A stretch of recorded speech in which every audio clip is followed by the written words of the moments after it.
Sagan.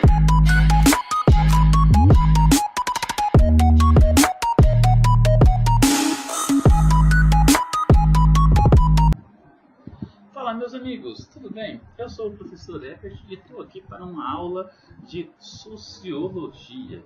Hoje nós vamos falar sobre o materialismo histórico. Vocês podem estar acompanhando todas as minhas aulas pelo meu blog ou pelo meu canal no YouTube, ok? Bom, para a gente falar sobre a questão do materialismo histórico, nós temos que falar um pouquinho sobre esse camarada que vocês estão vendo aí, Karl Marx, né? Ele foi um revolucionário. Ele foi o idealizador de uma sociedade com a distribuição de renda justa e equilibrada. Karl Marx, ele foi um economista social, ele foi filósofo, historiador, né? Ele era alemão, cursou filosofia, direito, história, enfim, né? Nasceu na Alemanha em 5 de maio de 1818 e ele foi um dos seguidores da ideia de Hegel, né? Georg Wilhelm Friedrich Hegel, também um alemão, ele afirmava que todas as coisas humanas eram regidas por um espírito absoluto, a razão. As ideias de Hegel não eram bem vistas pelo monarca da Prússia. Então, na Alemanha antiga, né, esse camarada ele não era muito bem visto entre os administradores. Quem governava a Prússia naquela época? Na época a Alemanha se chamava Prússia, não é verdade? Ele foi expulso da maior parte dos países europeus devido ao seu radicalismo. Ele se envolvia com muitas pessoas, ele se envolveu com radicais franceses, alemães. Naquela época, durante o século XIX, né, ele levantou a bandeira do comunismo. Vamos lembrar que a gente estava no auge da Revolução Industrial, então o sistema produtivo era muito forte, a opressão às pessoas, né, ao proletário, aos operários, era muito grande, né? Ele se sensibilizou com essa causa e ele criou regras, leis, né, que orientava os trabalhadores a se revoltarem contra o sistema de produção. Segundo ele, o capitalismo era o principal responsável pela desorientação humana. Era o capitalismo que regia as formas de produção. Ele defendia a ideia de que a classe trabalhadora devia unir-se com o propósito de derrubar os capitalistas e aniquilar de vez a característica abusiva desse sistema. Segundo ele, era o maior responsável pelas crises que se viam cada vez mais intensificadas pelas grandes diferenças sociais. Então, as diferenças sociais, os problemas no mundo, tudo era causado pelo capitalismo. Ele foi um grande revolucionário e também participou de várias organizações clandestinas com operários exilados. Foi o criador da obra O Capital, publicada em 67. Com esse livro, O Capital, ele mostra o acúmulo de capital intensificado pelos burgueses, entendeu?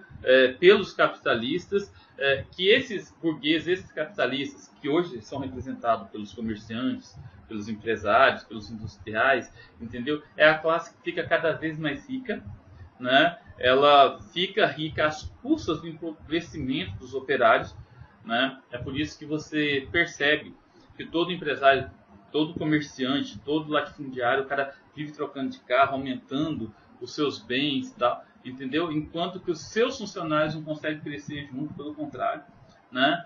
E ele também escreveu o Manifesto Comunista, juntamente com Friedrich Engels, né, o seu principal parceiro.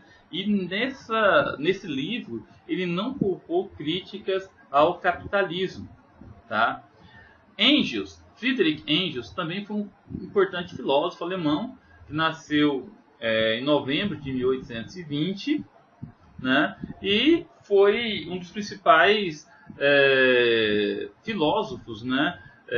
Que junto com Karl Marx, né? Criaram o marxismo ou o socialismo científico. Vamos só relembrar as nossas primeiras aulas de sociologia, né? Socialismo, ele teve várias versões, né? Ele teve as versões desde Saint-Simon, Auguste Comte, né? Que era o socialismo utópico, mas essa versão científica do socialismo só foi proposta por esses dois pensadores. E é claro que até hoje esses camaradas são idealizados, né? Muita gente segue os exemplos deles, né? Marx também foi o pensador mais amado ou odiado da história. Não tem ninguém na história que não consegue pensar em Marx. Não tem como você entender a nossa sociedade moderna sem entender as ideias de Karl Marx. Existem dois extremos, né? Ou você ama Karl Marx ou você odeia Karl Marx. Você ama a história dele e o que ele escreveu, ou você odeia. Não tem um meio termo. Há aqueles, né, como Abílio Diniz, que tenta fazer um meio termo entre eles, né? Entre o amor e o ódio. Mas a maioria, no decorrer da escola, ou ama ou odeia, né? Karl Marx faleceu em Londres, na Inglaterra, em 14 de março de 1883, deixando muitos seguidores. Um deles foi Vladimir Lenin. Até hoje, as ideias marxistas continuam a influenciar muitos historiadores e cientistas sociais. Imagem de Vladimir Lenin, o idealizador da Revolução Bolchevista ou da Revolução Russa, né, que deu início à União Soviética, na verdade. Outros admiradores de Marx, né, Fidel Castro e Ernesto Che Guevara, que lideraram a Revolução Cubana na ilha de Cuba, né, na América Central. Vamos falar rapidamente agora sobre Friedrich Engels.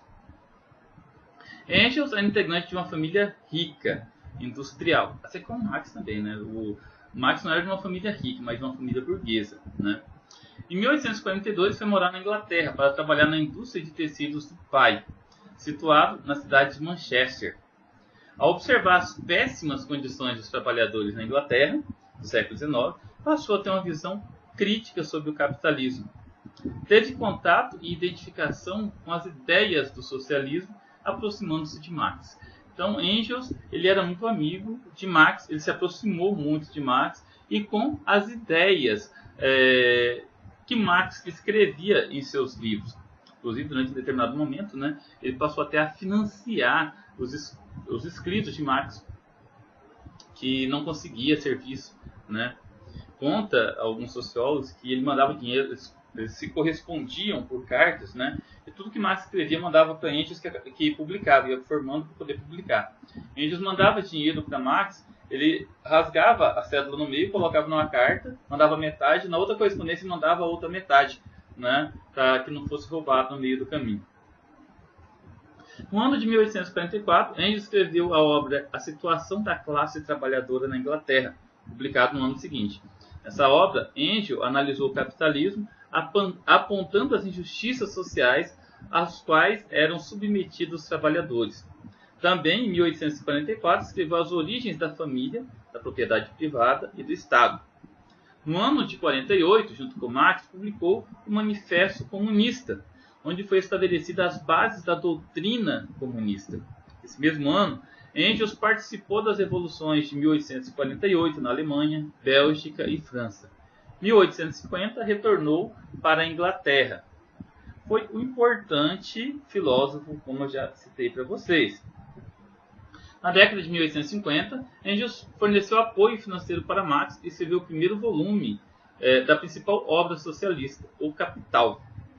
Engels foi o responsável por escrever a continuação do segundo volume dessa obra e redigir por completo o terceiro. Engels, em 1878, escreveu o livro Anti-Düring, em que aponta para a necessidade da criação e a implantação do socialismo científico em oposição ao socialismo utópico, aquele socialismo de Saint-Simon, Auguste Comte, enfim, né, aquele socialismo do século XVIII, do iluminismo. Bom, pessoal, vamos agora entender um pouquinho sobre o idealismo, o materialismo. Em seguida, a gente vai falar um pouquinho sobre a dialética marxista e a luta de classes, e nós vamos encerrar essa aula por aqui para não ficar muito longa, né? Aí, num segundo momento, a gente vai falar sobre os modos de produção, tá? Sempre com base na visão marxista, ok? O que é o idealismo? O Fernando Henrique Cardoso, que foi grande sociólogo brasileiro, foi presidente do Brasil, ele gosta de dizer que o idealismo é uma visão invertida das coisas. É aquilo que a gente almeja e não aquilo que é, né? Marx dizia o seguinte: consiste na criação imaginária de normas de ações tidas como perfeitas, ideais, e apresentadas como objetivos a ser alcançados na realidade. Idealismo é básico no processo cultural em todos os seus aspectos. O materialismo, ele tem várias vertentes, tá? Vamos começar com a vertente histórica. É uma doutrina social filosófica que considera as formas de produção econômica como os únicos fatores realmente determinantes do desenvolvimento histórico e social. As demais esferas culturais, como a religião, moral, direito, Estado, ciência, arte, filosofia, são meras derivações que representam uma espécie de superestrutura sobre a estrutura econômica. Ou seja, o materialismo ele é a base que forma a sociedade. O materialismo em filosofia é um sistema que admite que as chamadas condições concretas, materiais, são suficientes para explicar todos os fenômenos que se apresentam à investigação, inclusive os fenômenos mentais, sociais e históricos. Essa é a visão de Hegel, né, a qual Marx tanto admirava. Né? Segundo Hegel, o materialismo ele era suficiente para explicar tudo. Inclusive, a ideia filosófica de Hegel da produção científica, da tese, da antítese, da síntese que forma uma nova tese e segue sempre um círculo, é a base para o materialismo filosófico. Vamos entender agora o que é a dialética. A dialética pode ser descrita como a arte do diálogo. Então já é, né, o próprio nome sugestivo. Dialética vem de diálogo.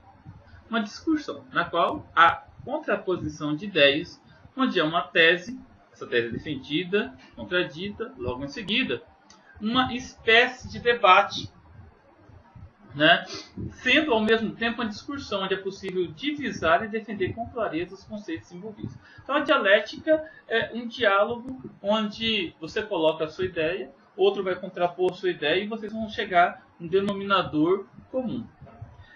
Hegel, pensador alemão do século XVIII, né? Ele criou uma fórmula para a dialética. Ele falava o seguinte: a base da dialética, primeiro, é uma tese, que é a ideia, que gera uma antítese, que é uma outra ideia que não concorda com a ideia primeira. Ela se contrapõe à tese. As duas entram num acordo e geram uma síntese. A síntese é a união das duas ideias, né? Essa síntese forma uma nova tese. Isso cria um ciclo, tá? Segundo Hegel, isso se aplicava ao raciocínio, à realidade e aos diferentes momentos da história humana. Ou seja, desde as civilizações antigas até a concepção de Estado moderno, até os dias atuais, vem acontecendo dessa forma.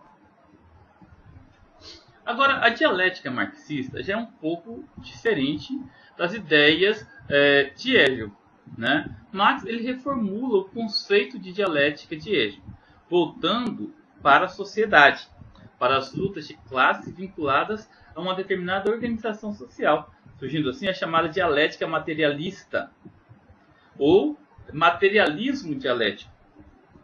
A dialética materialista une pensamento e realidade, mostrando que a realidade é contraditória ao pensamento dialético. Tipo assim, pessoal, olha só. De acordo com o contexto marxista, entendeu? A dialética é uma luta de classe. Por quê? Gera uma contraposição. São interesses diferentes, entendeu? Então, a base do pensamento dialético marxista é a luta de classes, onde o capitalismo domina a sociedade composta pelos trabalhadores, pelos operários, pelos camponeses, pelos proletários, entendeu? Está sempre se contrapondo à burguesia, aos capitalistas, entendeu? Essa luta radical, muitas vezes essa luta baseado aí em manifestações, entendeu? É a base da dialética e não de um diálogo saudável, como já dizia Hegel. Pessoal, eu vou parar por aqui. Na próxima aula nós vamos falar sobre os modos de produção. Tá? Eu vou dividir essa aula em duas partes para ela não ficar muito extensa. Espero que vocês tenham curtido a aula. Tá? Se você assistiu até aqui, imagino que você deve ter curtido. Por favor, se inscreva no meu canal se você ainda não é inscrito. Compartilhe com os seus amigos, tá bom? Valeu, galera. Até a próxima. Boa prova a todos. Bons estudos.